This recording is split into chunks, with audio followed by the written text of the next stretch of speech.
Good evening, ladies and gentlemen. This is your favorite program on TV, All TV, Education Exchange, channel 21 and 18 cable, as well as YouTube and public access TV website. I'm going to rush because I have the most distinguished, let us say, guest. You are not a guest, you are kind of owner of this place. Steve Murley, superintendent of our school district. Thank you. But before we start, I have to give myself credit because when I hosted you for the first time, I went back and I wrote an article at the Press Citizen about our first meeting. And the title was Optimistic About Education. Because at the time, and I had the privilege to draw your face too, as an illustration, I wrote that you have a lot of hopes for this place when you came to us from Wisconsin. And many people were in doubt that you would be able to finish what you planned to do. And here, after 3 years, we get the title that you had everything you have promised here had already happened. Whether it's at the school improvement security, new classrooms, repairs and improvements, technology, as well as many other things that Katie will ask you about them right now. I would like to welcome Katie Coons, our co-host from KCRG TV9. Hi, nice to see you. Well, one of the things we wanted to know a little bit about was your four-pronged plan for the district. Can you tell us a little bit about that? Sure. As Hani said, we've gotten a lot of work done in the last 3 years. We still have a lot of work to do. We are blessed. We have a growing school district. Over the last 3 years, we've been increasing to the tune of almost 1,250 students. So an enormous increase in the number of students in our district. So although that article is correct, that we've gotten a lot of work done, we still have a lot of work to do. So we know that we need to focus on our facilities. We spent a lot of time over the last year talking about that. We know that there's a huge impact on budget.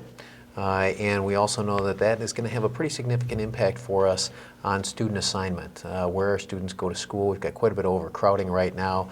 We're looking to remediate that, put new classrooms in, and then move students into those classrooms. But in the end, all of those drive teaching and learning. And we have been working very hard through the technology component that you mentioned there, through the work of our instructional coaches and our special education coaches to really improve teaching and learning. And we want to make sure that all of the students in the district, regardless of where they go to school, have the greatest opportunity to succeed. So when you talk about teaching and learning, what do you mean, what is the role of teaching and how is it changing? One thing that one of the euphemisms that they use is the difference between being a sage on the stage or a guide on the side. And education has really changed a lot, certainly from when I was in school, perhaps from when you were in school also.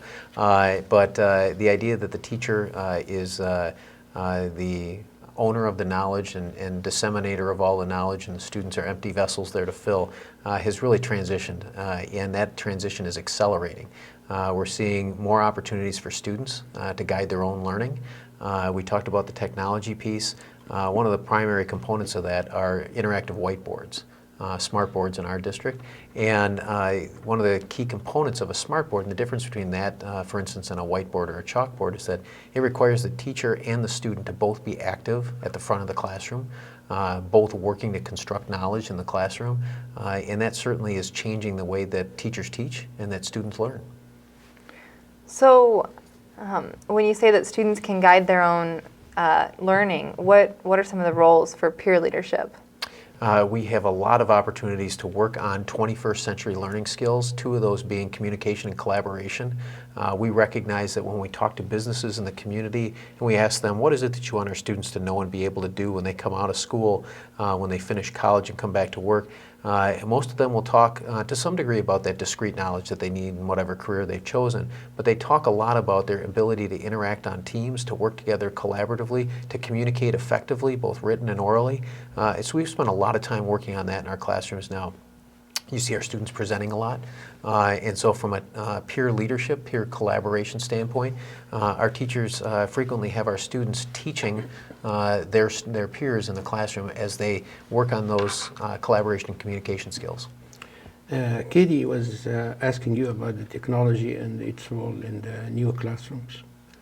And you have probably heard from me this before, that I have a lot of concerns about the invasion of technology and the new advances in science at the expense of the one-on-one relationship between the teacher and the learner. How do you balance this? Well, one thing I would reinforce is that research shows that effective classrooms and growth of students is really most heavily impacted by high-quality teaching. The teacher is the most important resource in the classroom for the student. But at the same time, we want to make sure that the teachers have resources that help them do their jobs more effectively. One of those resources is technology. So I would look at technology the same way I would look at a textbook. It's a resource that's available for the teacher to leverage to improve their instruction and to help students learn. I talked about the interactive whiteboards. One of the benefits of those is that the work that's done by the student is captured on the computer. The whiteboard is connected directly to the computer. So for instance, in a math class, if you've got students that are at the whiteboard working on derivatives and calculus, as they're going through their thought process and as they're writing down the work that they're doing, when they're done doing their problem on the board and the next student comes up to do their problem on the board, that problem isn't erased and lost. It's captured by the teacher. It's on the computer. That gives the teacher the opportunity to go back, look at the work that the student did, watch it progress as they enter their information on the screen, and then give the student feedback on that. So it really is a tool that allows the teacher to teach more effectively. It's not a replacement for the teacher. Smart boards or document cameras or projectors won't replace teachers. They're there to serve the teacher, again, just like any other tool is that we have in the classroom. A couple of years ago, there was something called teachers' proof curriculum, right? So that's not it, right? No, and the idea that you can teacher-proof curriculum would indicate that you wouldn't need the teacher. Because if the curriculum can teach itself, obviously one wouldn't necessarily need anyone to deliver it. One of the things that we are seeing is an intent to provide more uniformity in the content in the classroom, and you see that through things like the Common Core standards. But for us, what that defines is the minimum. What are the minimum things that we're going to teach to ensure that all of our students have access to the same material? But then in the end, it's what our teachers do that extend those lessons and help our students learn and grow in the classroom. It's really teacher-based. Katie, before we start our program today, was talking to me backstage about the fact that she was wondering how were you able to put a smart board in every classroom? We were very fortunate. We have a community that is incredibly supportive of public education. We have a foundation that was willing to step up and help lead the effort.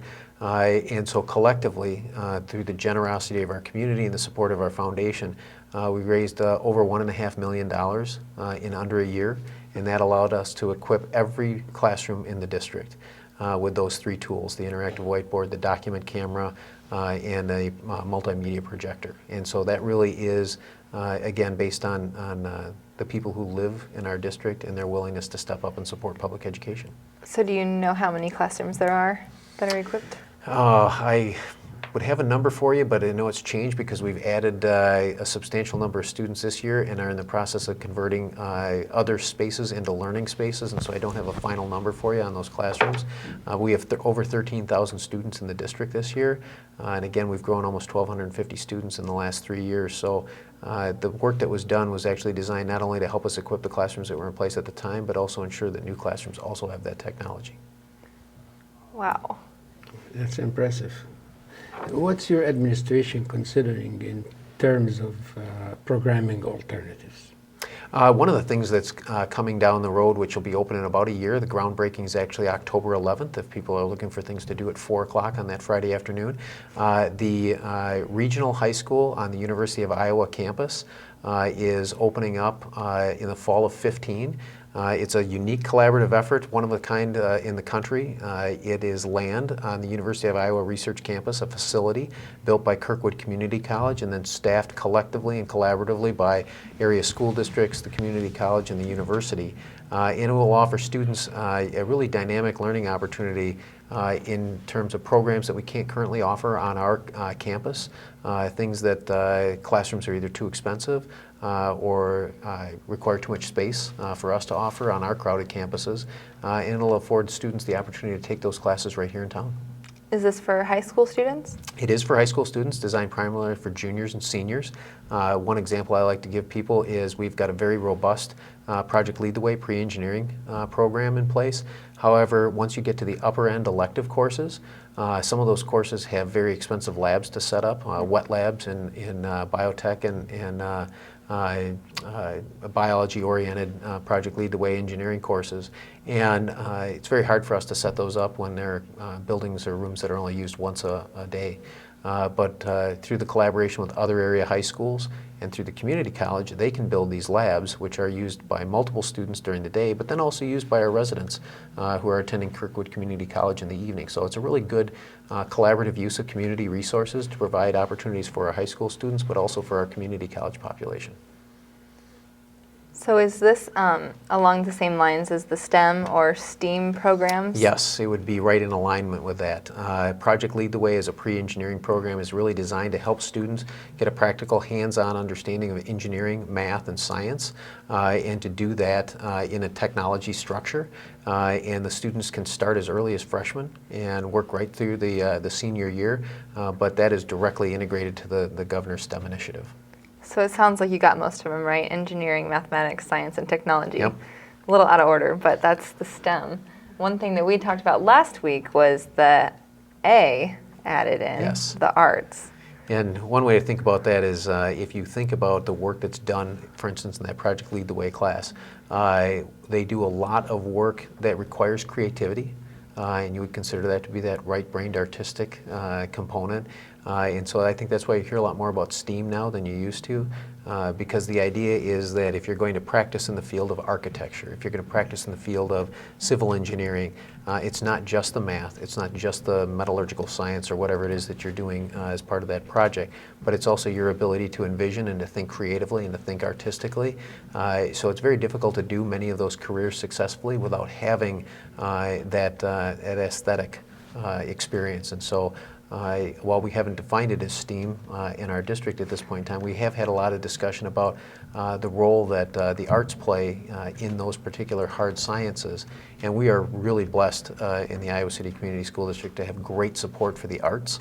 Actually, just yesterday we had the open house over at City High celebrating the new Fine Arts Wing that is open for students this year and in our music areas, and that actually created additional space inside the school for other programs as those school classrooms migrated. And so I think we're uniquely poised to really fuse those STEM pieces with that fine arts curriculum. And it will be easy to add R too after that. It will be stream. When the people from reading say, where are our plays? So you can always put R. And then it'll be back to school, just normal school, like when I was there. But again, you asked me about the international baccalaureate, and I didn't answer you very well. So you have the source now. Well, yes. Do you want to tell us about the International Baccalaureate program? Sure. Last spring, one of the things that the Education Committee of the Board asked us was to explore what other programming options might be available for us to consider that would enhance the various programs that students might be able to participate in. We looked at everything from Montessori programming to International Baccalaureate program, foreign language immersion, fine arts programs, and so we looked at a wide spectrum. We had a report that we delivered to the Education Committee last May. They've asked to revisit that, so we'll be back in front of them here in a month to talk about what those options are. One of them is International Baccalaureate. If you don't know a lot about that, that's a program that originated in Switzerland, Geneva, Switzerland, designed to provide students who live throughout the world with an education that could be transferable. So if they lived with parents who were diplomats or worked for companies that traveled around, if they moved from country to country, they could seamlessly manage their education as they move from school to school. The program gained a foothold here in the United States. It's offered at both an early years program, which would be elementary school, a middle years program, which would be our junior high, and then at the high school. And it affords students an experience that's similar to, but different than the advanced placement experience that we have right now in the school district. So we've had some conversation about that through that education committee.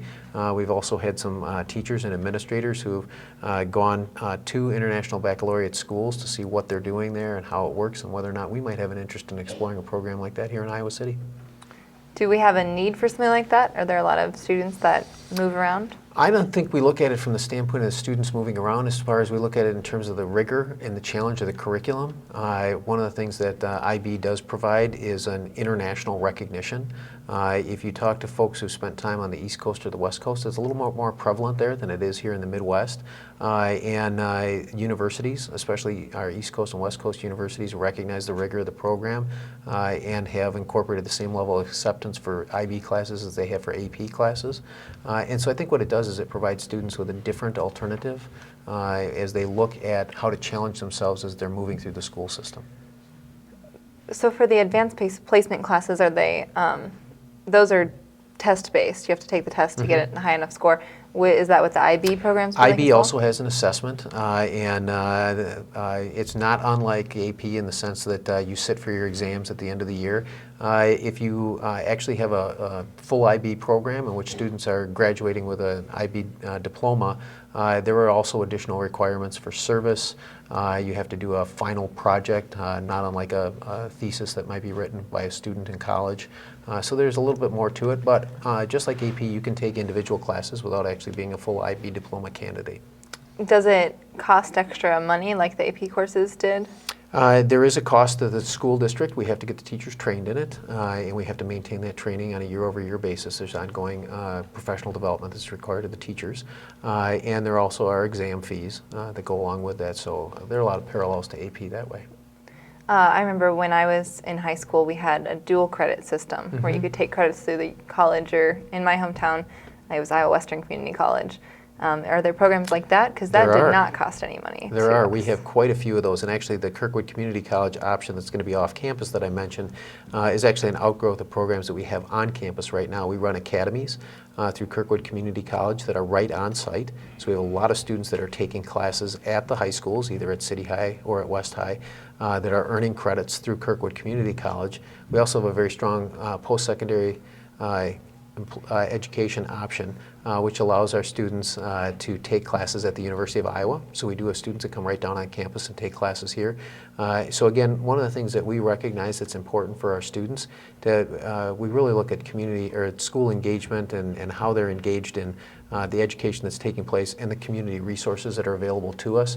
So it's the opportunity to take classes in school for dual credit, like you mentioned with Kirkwood Community College, or to take classes off campus, whether it's at the new regional high school or at the University of Iowa. And are there other opportunities for them, for instance, through AP or IB, to earn college level credit while they're in high school? So it's really about providing as many options as we can for our students. I think, do you feel that we covered the first arena of teaching and learning, or you still have some? We have about 7 minutes or so, and I want to jump to the phasing of the facilities as a stage. But if you still have some concerns about teaching? Well, one of the questions is sometimes these things are to get kids to go to post-secondary education. What about the students that are struggling even just to graduate? What are we doing to? We have a very high graduation rate, very low dropout rate. We're really blessed in terms of the work that our high schools do in that area. But one of the things that we really recognize is it's part of our duty to make sure that we really have a college for all philosophy. And the reason I say that is because as you look at the evolving job market out there, we know that students who are most successful as community members have some level of post-secondary education, whether that's a 2-year degree or a 4-year degree or a postgraduate degree. It's really ensuring that students are challenging themselves and that we're setting them up to succeed in that post-secondary education world. And we do think all kids can succeed in that arena. And so we want to make sure that we create opportunities for them to know that they can succeed, because we think if we push and they push, that we're going to create better opportunities for them, not just while they're with us in high school, but also after they graduate. Thank you. Yeah, it seems like a good time to transfer into the facilities then. And let us go to the next arena. Sure. And I just want to tell the audience that we are going to have Steve Murley for more than two more shows discussing other areas of improvement in our district. So my question is mainly about the phasing plan that you have for the facilities. Sure. Timeline for that, we will be in front of the facility or the operations committee of the board on October 22nd, and we will have an opportunity at that point in time to present a very complex plan. We're really looking at all of the renovation and remodeling, additions, and new construction spread out over 22 elementary schools, 3 junior highs, 3 high schools over 10 years. And that process is designed to make sure that we have adequate space for the students that we have now, the students that we project are coming to us.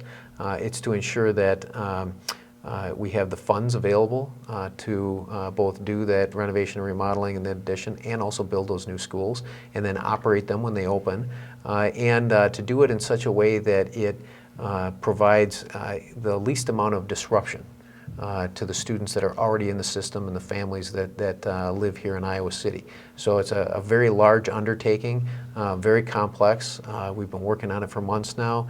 We think that our first draft is getting closer in terms of being ready to go.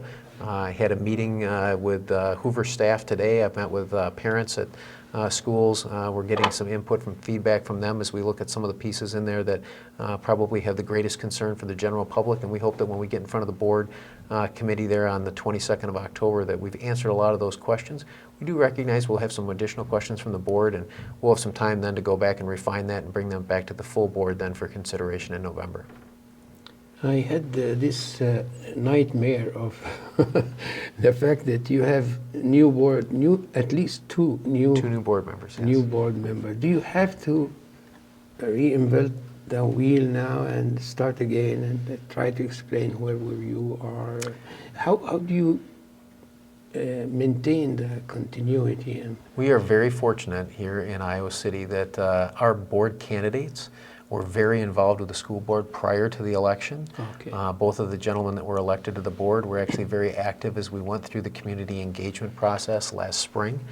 So we think that they're coming in, they're going to hit the ground running. That certainly there'll be some education that needs to take place, but we really think that we're in good shape. Go ahead. Let's just go over some of the ways that the facilities have changed in the last 3 years. Can you just explain some of those things? One of the things that we talked about was the role of technology in the classroom, and that's required some significant redesigns in classrooms because we didn't have that technology in place before. We had some significant deficits. We're also looking at ensuring that not only do the teachers have access to that technology in the classroom, but that their furniture meets their needs. That was something that was a significant deficit for us as a school district, and we've worked very hard at that. And then in the schools themselves, one thing that's always an issue, not today, it's nice and cool out, but climate in the schools is a significant concern for us. And so part of what you'll see in the facilities plan is a move to universal air conditioning throughout the district. So after the decision in November, what will happen? Well, after the board makes the decision in November and the timeline is accepted and ready to go, we actually have projects that are ready to springboard and begin work already as we move into the fall and the winter here. We've already had conversations with the board about the needs at Penn Elementary School, and that's moving forward. We had a conversation with the board about a month ago regarding Twain Elementary School. And then we have a proposal for one of our new elementary schools to begin going through the plan design process with our teachers, and then with the architects and engineers, and then break ground in the spring. So provided that we get through November and get this passed, we'll be ready to go. After 3 years of service to this community, what was the most gratifying thing that happened?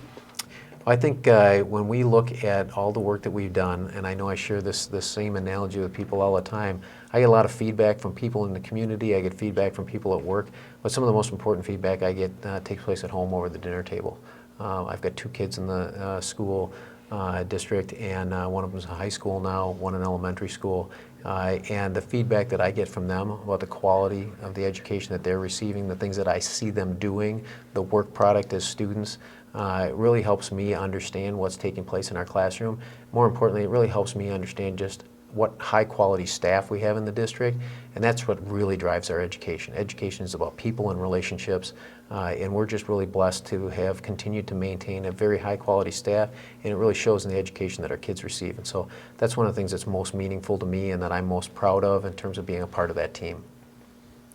And we can see very well that diversity in our district is in its probably most glamorous time now, where people are receiving more care and more relevance to their culture, which is very good. And we discussed this with Mr. Ross Wilbur last week, and we appreciate the plan that we heard from him. Now you have a couple of minutes to talk to the community, to tell them what's in the head of Steve Murley. The first thing I want to say to them is thank you. We have been, again, so fortunate, whether you talked about the fundraising that we were fortunate enough to go through with the foundation and the technology we were able to put in the classroom. We got support from the community last spring when we asked them to consider reauthorizing our silo or SAVE funds, and doing so at a point in time where the board hadn't really fleshed out where those funds were going to be used specifically. And there, I think, was a high level of trust in the community that we were moving in the right direction. And then just the overwhelming support for the physical plant and equipment levy that we just saw in the last election. The thing I express to the community is just my sincere thanks that they understand the quality of the public education system, the value that it provides to the students that are in our district, and the rate of return that I think we see in our community as those students either continue to go to school here in town, either at the University or Kirkwood Community College, or as you talk to so many people who've left town and have chosen to come back because they really understand the value. So my gratitude to the community is really boundless from that sense, because they continue to support the work of the district, and that allows us to really do great things for kids. Well, in Iowa City, we have always been, like supportive of our education system. But again, it takes more than this to, as you know, more leadership and more strength from the leaders in order to impose their vision in the community. So thanks to you too. I mean, you have done a lot in this respect, and for this we appreciate your efforts. We would like to continue with the same enthusiasm and same vigor. I look forward to coming back shortly, in a few months, and sharing an update on the facilities plan, and coming back in the spring as we talk further about next steps for the district. And your show will be aired, of course, on Channel 21. I have seen it actually during the weekends a couple of times, and usually after the board meeting, and on Channel 18 on Monday at 2:30, and on Saturday at 7 o'clock in the evening, as well as, of course, on YouTube and Public Access TV website. And maybe later we can use KCRG to give us a little window there. I can't make any promises. I'm just an intern. I am just an intern. Well, thank you very much, Steve. Thank you, Katie, for being with us. Thank you very much. Thanks to Mike Peterson and to the Godfather, Mr. John Karoff there, and to the staff of Public Access TV for their wonderful hosting our program. Thank you. Thank you.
Hello, everyone. I'm Katie Kuntz, and this is your Education Exchange on 21 for your Education channel and Channel 18 with your Public Access TV.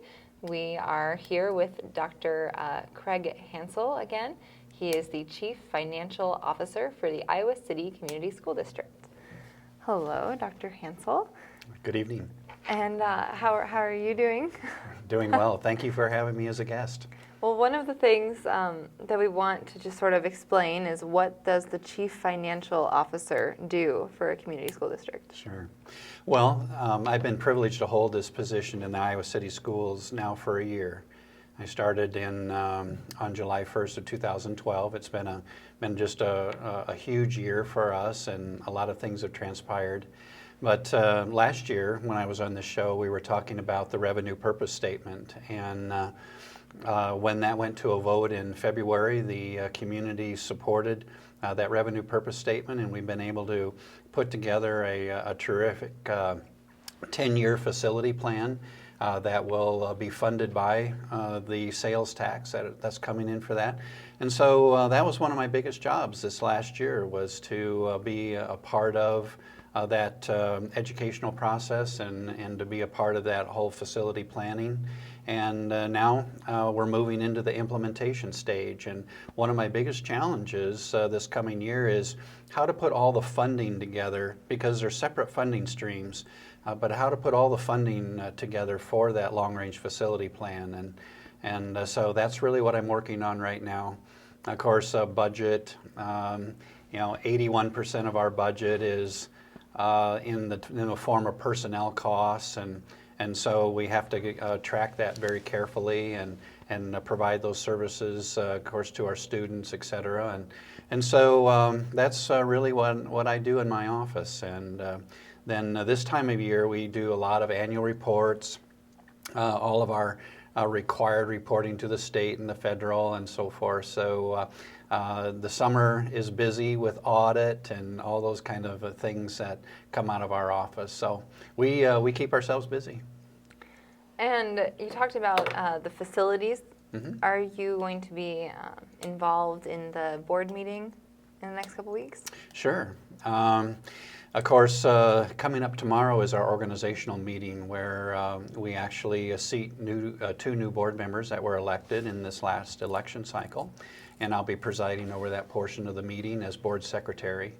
And then in subsequent meetings, we're headed towards, I believe it's November 12th, when we're going to be presenting to the board the pacing plan, or the phasing plan, of how we see the facility, the 10-year facility plan, working in our community. And that will be an opportunity for us to share that publicly at that time.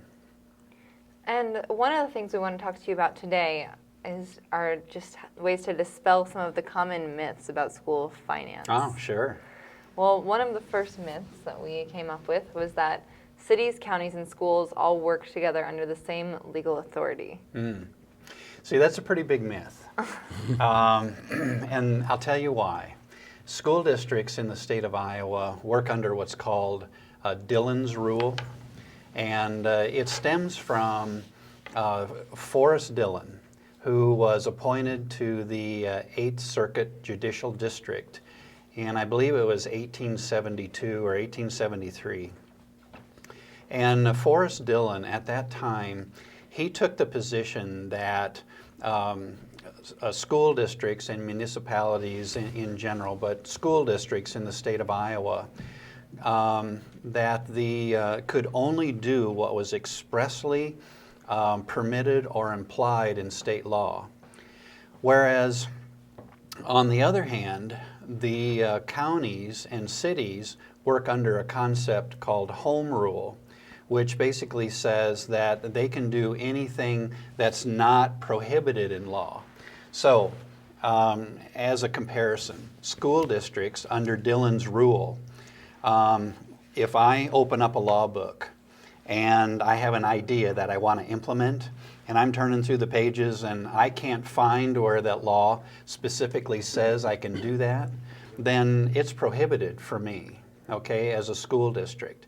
But if a city or a county does the same thing under home rule, and they open up the book the law book and they go through it and they can't find where their idea is prohibited, then they can go ahead and do it. So if you stop and think about those two positions, the restrictive nature of Dillon's rule makes the code very narrowly construed for school districts, and we're under a great deal more regulation than either a city or a county. So when people come to us with great ideas, they come to us saying, why can't you do this or why can't you do that? Well, more than likely it's not allowed in Iowa law. And so that's one of the biggest myths between how our governmental entities work. And because people are used to seeing cities and counties in action, they kind of figure that school districts should operate the same way, but they don't. So that's a huge difference in the governance of school districts. So does it have to be a statewide law, or could it be the city council pass an ordinance that allows the schools to do something? No, it's schools are by their very nature creatures of the state government, and so anytime we get a regulation, it's always for all schools statewide, and there's very little of that local control, as you could say. Like our Board of Education doesn't have the discretion to pass a rule that they can be a little bit more liberal than the code allows, in other words. And this extends to everything, busing, extracurricular activities, everything like that? And finance. Okay. Mm-hmm. So how about the property tax? Some people, not some people, a lot of people think that the property tax rate has to do with how well this district is managed and how the performance is good. That's another big myth. One of the things that we have to know about property tax for school districts is that it's really driven off of the local community's property wealth. The way the school funding formula works actually is that our local board only has about 25% control over what the eventual total levy is levied onto the property for a property tax. And so that means there's 75% that's actually controlled by the formula itself that they have no local control over whatsoever. And so when you're looking at school districts and you're seeing that this school district has a really high tax rate and this one has a really low tax rate, it's really because of the local property wealth, and in general, that's exactly the factor that you'll find behind the varying degrees of property tax in the state. It doesn't have anything to do with the expertise of management or how well it's being run, or whether you're being efficient or you're not efficient. It's a function of the formula. And now, an example of Iowa City School District, for instance, we're the 5th largest school district in the state of Iowa, and as such, we have a really large property tax base. We have a lot of wealth in which to spread the dollars that we require from the community across that property tax base.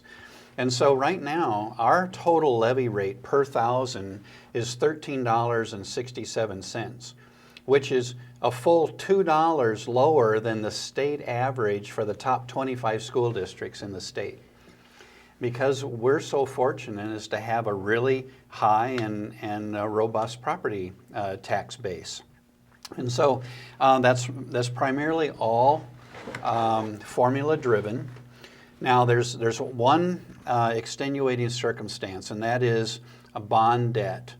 For instance, a really rapidly growing school district, if you're out there and you're having to put up buildings and you're using property tax to fund that, and you're selling general obligation bonds, then you're levying a tax against that.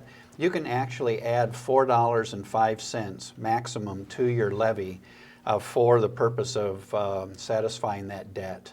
And so some districts are up against that ceiling, some really fast-growing school districts. And so when you dissect a levy, that's the very first thing you look at. You look at, do they have debt? And then the next thing is, what's their property wealth? And you'll always then come up with the reason of why their tax rate's really where it's at. So to dispel that myth, it's not a function of efficiency, it's a function of the formula. So this is sort of a complicated issue. It is. And if you have, as you've said, Iowa City has a very large tax base and a good portion of wealth. Why is it that our tax rate is lower than the average in the state? Because by having the larger tax base, when the dollars that we require in our budget, we're able to spread over a larger number of people, a larger tax base, and so therefore it actually lowers the levy rate per thousand to generate the dollars necessary in our budget. Well, that does sound efficient. I think the Iowa City Community School District patrons get a great investment for their dollar spent on property taxes here. They really do. So do schools, again, a lot of people think that schools in general are guaranteed the same level of funding every year. Is that true or not? Another big myth, it really is. As I mentioned before, we're creatures of the Iowa legislature, and as such, we're subject to their whim, okay? And so every January, we sit on pins and needles, really, waiting for them to decide what our future might be. And if you remember, they passed a law about 3 years ago that they would always tell us 2 years in advance what our funding was going to be. Well, when we got down to the end of 2012, they chose not to do that. And then they went into this last legislative session and they actually set it for 2 years for us, and that was wonderful. We respond and we react basically to what the legislators' final decisions are. And the way the school aid formula works, and I don't know if you know this or not, but about 75% of the schools in the state of Iowa are declining in enrollment, okay?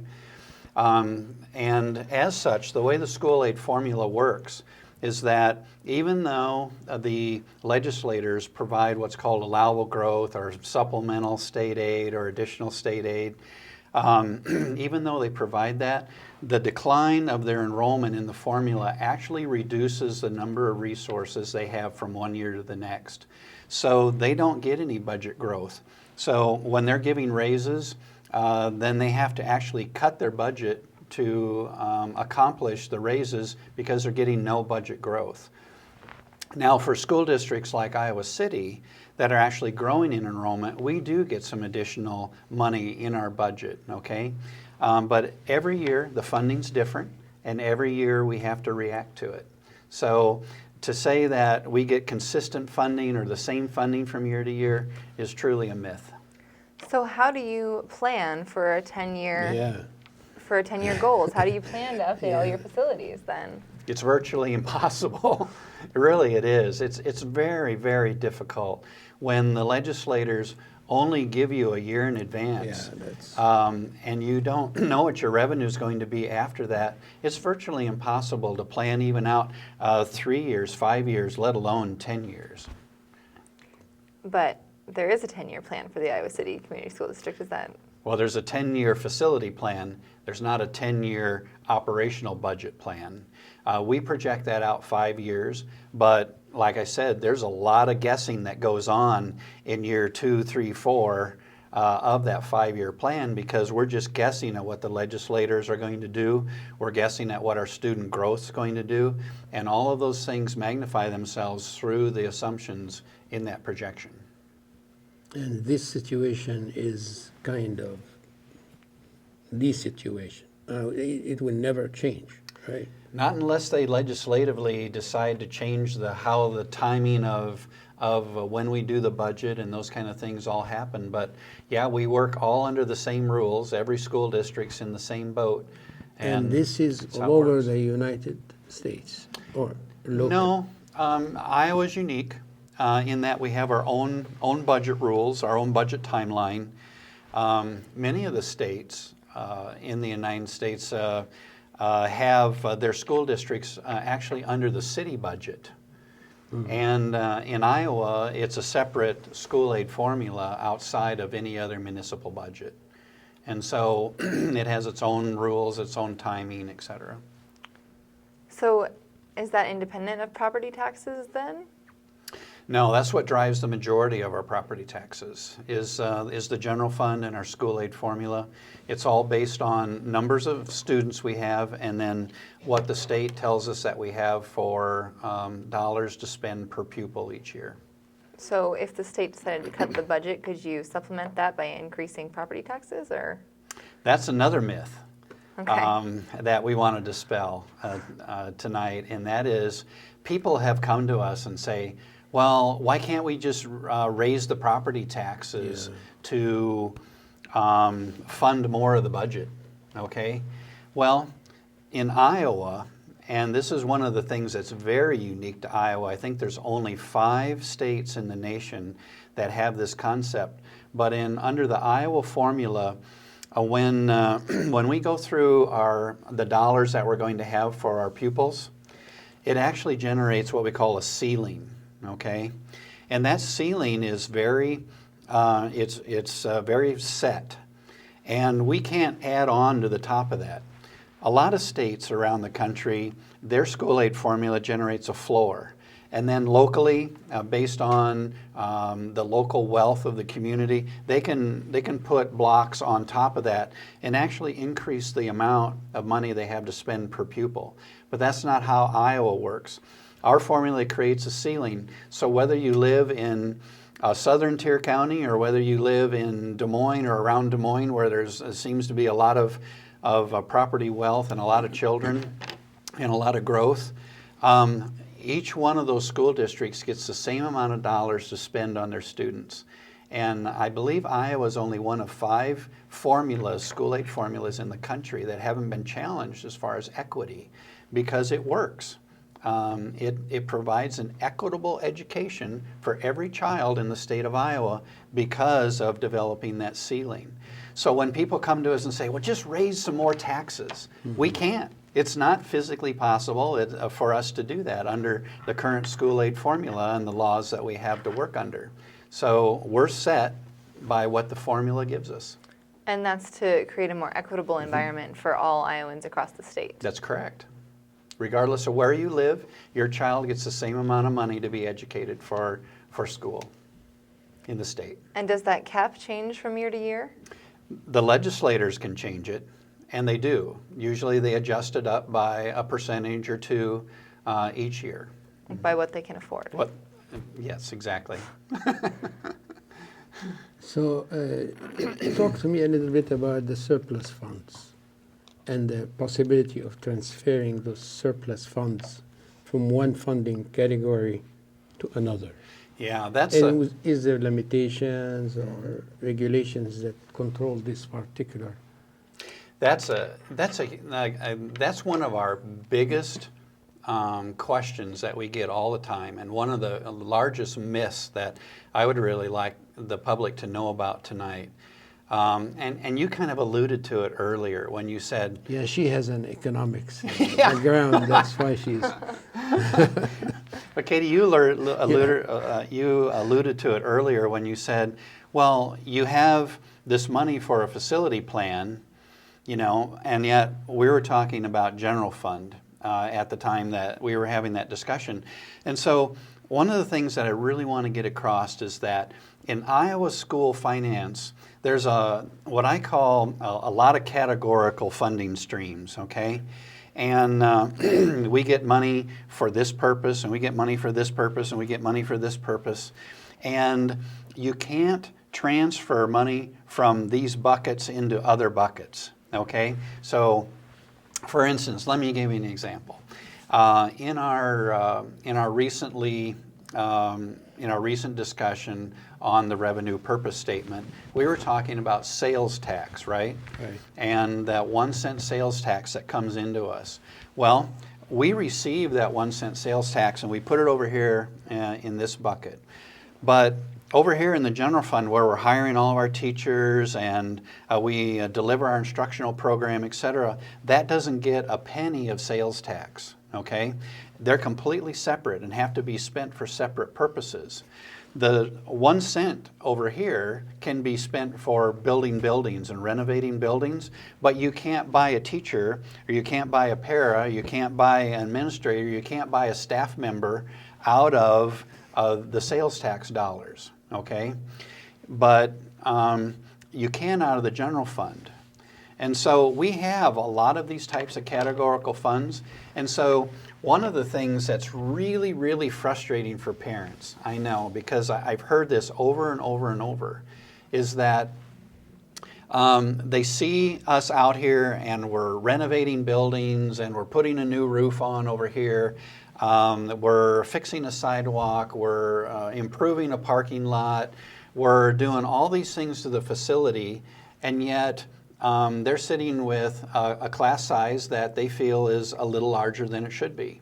And they come to us and say, in my priorities, in my world, I would buy a teacher rather than do this facility renovation over here.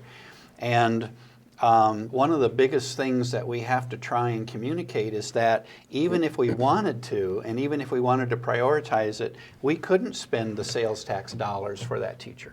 So who sets what those categories are then? Why don't we just say that teacher salaries are going to fit into this other category rather than this one, or Right. another classroom will fit into, who sets the categories? Those are all legislatively determined, and they're all currently under state law.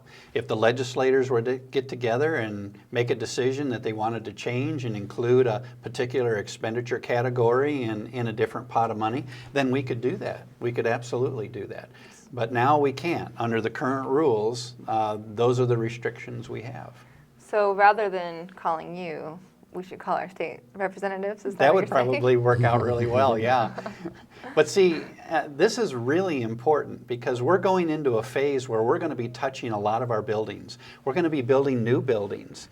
We're even contemplating in our 10-year facility plan another high school, okay? Those are huge expenditures. And yet, you'll see us really strapped in our general fund. Our general fund has a lot of pressure on it to deliver the instructional program.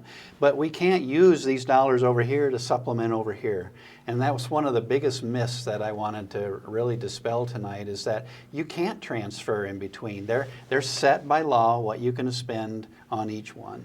So can you develop a surplus in one? Can you make a savings in one? Mm-hmm. You just can't transfer it. You just can't transfer it. Yep, you can roll over dollars from year to year, right? So what is the tax increment financing? Well, affectionately known as TIF. Yeah, that's a great myth too. A lot of people think that this tool that cities use for urban development or a revitalization or just to stimulate economic growth, where they set aside an area of property and they give tax abatement for any business that moves in there. They think that that hurts the school district budget, but it doesn't. And here's why, in a nutshell, is that Iowa schools are not rate regulated. They're not property tax rate regulated. So even if you pull assessed valuation out of the total property tax that we can distribute the rate over, to get the same amount of money in our budget, the rate just goes up, okay? So for example, in this year's $13.67, 53 cents of that is the result of TIF. So all of the tax increment financing areas that our municipalities have put in place right now creates a rate for the rest of our taxpayers that's 53 cents higher than it normally would be. But the fact of the matter is that it doesn't impact the dollars that the school gets at all. There's no budget impact whatsoever. So if someone comes to you and says, the TIF's hurting our school district budget, that's a myth. It doesn't hurt our school district budget. It raises the taxes on the rest of us taxpayers out there, but it doesn't hurt our school district budget. That was very impressive. How can you do this in a very simple way like that? Thank you. That's amazing. Katie, do you have any other concern, any other question for Dr. Hansel?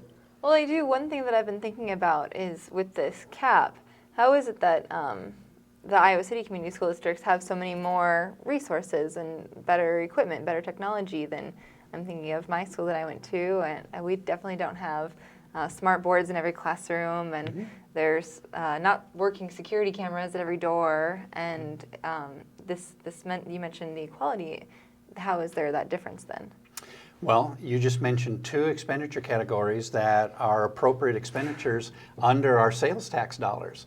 We, first of all, our foundation did a wonderful job with every classroom, raising over $2 million for us to use for smart boards. What a magnificent fundraiser.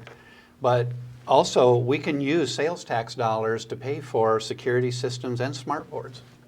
I hate to wrap up this interview, but you see Mike Peterson standing there staring at me, and I'm scared of him, especially when I have allergy. I cannot defend myself, you know.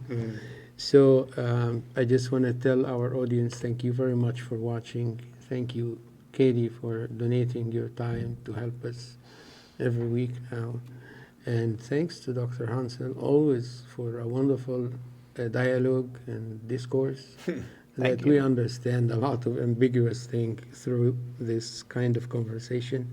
This program is going to be on public access TV, station 18 cable, usually on Monday at 2:30 p.m. and Saturday at 7 p.m. And on channel 21 twice during the weekend, Saturday and Sunday, that evening, as well as during the week days after the board meeting. We are also on YouTube, as well as on Public Access TV website. We are going to be on YouTube tomorrow morning. Fantastic. Thank you. Thank you, everyone, and have a very good night.